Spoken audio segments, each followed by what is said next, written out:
Hello friends, Mithila education and welfare society में आपका स्वागत है।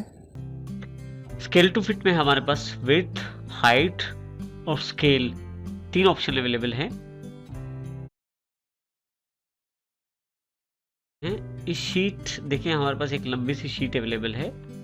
इसमें काफ़ी सारी डेटों की जानकारी अवेलेबल है।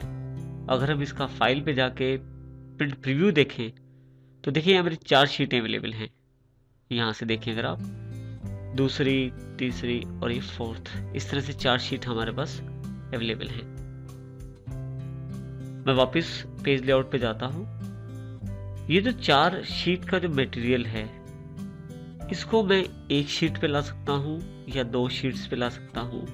यानी कि मैं छोटा साइज करके उसे 4 शीट का मटेरियल एक शीट पे भी प्रिंट कर सकता हूँ या 4 शीट का मटेरियल 2 शीट पे भी प्रिंट कर सकता हूँ। इसके लिए मैं विड्थ में, मान लीजिए मैं इसको सबसे पहले एक शीट पे प्रिंट करना चाहता हूँ, तो 1 पेज विड्थ में और 1 पेज हाइट में कर देता हूँ। अब हम यहाँ से फाइल पे जाके प्रिंट प्रीव्यू देखें तो देखिए ये जितना भी बड़ा मेरा शीट का मटेरियल था, सारा एक पेज पे सेट हो गया है। ये अलग बात है कि अभी इसका प्रयोग नहीं हो पाएगा क्योंकि ये मटेरियल मेरे किसी काम का नहीं है, क्योंकि साइज बहुत छोटा हो गया है। मैं फिर से पेज लेआउट पे जाता हूँ। यहाँ से शीट विड्थ जो है 2 पेजेस कर देता हूँ और हाइट भी 2 पेजेस कर देता हूँ। फिर से फाइल पे जाके प्रिंट प्रीव्यू देखता हूँ।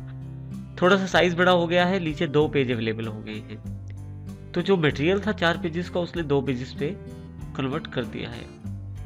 इस तरह से आप अपनी आवश्यकता अनुसार मटेरियल को अलग अलग पेजेस, जैसे मैं 3 पेजेस पे कन्वर्ट कर देता हूँ, तो अब 3 पेजेस पे पूरा मटेरियल मेरा अवेलेबल हो जाएगा। देखिए पहला, दूसरा और ये 3rd पेज जो मेरे पास अवेलेबल हो गया है।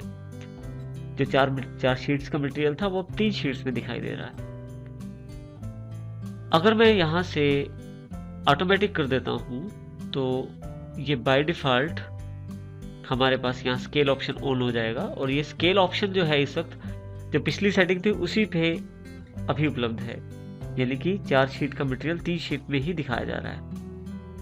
मैं अपनी आवश्यकता अनुसार इसे कम भी कर सकता हूँ, जैसे 80% या 60%। अगर 60% जाके प्रिंट प्रीव्यू पे देखें तो हमारे पास 2 शीट्स में 60% मटेरियल आ जाता है।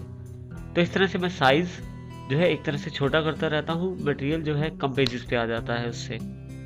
और अगर यहाँ से मैं स्केल जो है वो बढ़ा देता हूँ तो मटेरियल आने के लिए ज़्यादा पेजेस चाहिए होते हैं। तो इस तरह से मैं स्केल टू फिट सेट कर सकता हूँ अपने प्रिंटिंग मटेरियल के लिए, जो मेरे पास शीट में लिखा हुआ है।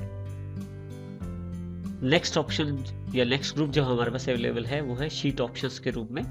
शीट ऑप्शंस में 2 भाग हैं, ग्रिड लाइंस और हेडिंग्स के रूप में। ग्रिड लाइंस, ये जो लाइनें आपको दिखाई दे रही हैं हल्के रंग वाली, इन्हें ग्रिड लाइंस कहते हैं।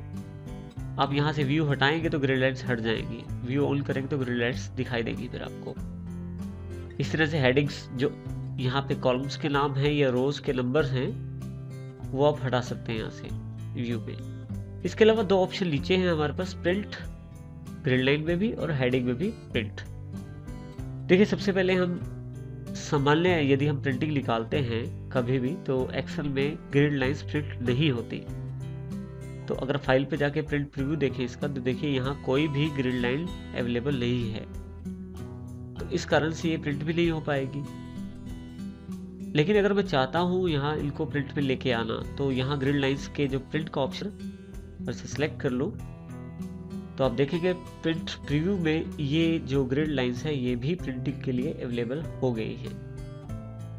इसी प्रकार से अगर मैं हेडिंग्स को प्रिंट ऑन कर देता हूँ, फिर से फाइल पे प्रिंट प्रीव्यू देखता हूँ, तो ऊपर जो कॉलम्स के नाम थे और रोज के जो नंबर थे वो भी अवेलेबल हो गए हैं। इस प्रकार से आप ग्रिड लाइंस को प्रिंटिंग में ऐड कर सकते हैं और यहाँ से उसे हटा भी सकते हैं। इसी तरह से यहाँ शीट पे क्या आप उसे देखना चाहते हैं नहीं, वो भी यहाँ से हटा सकते हैं। इस प्रकार से आप शीट ऑप्शंस का प्रयोग कर सकते हैं।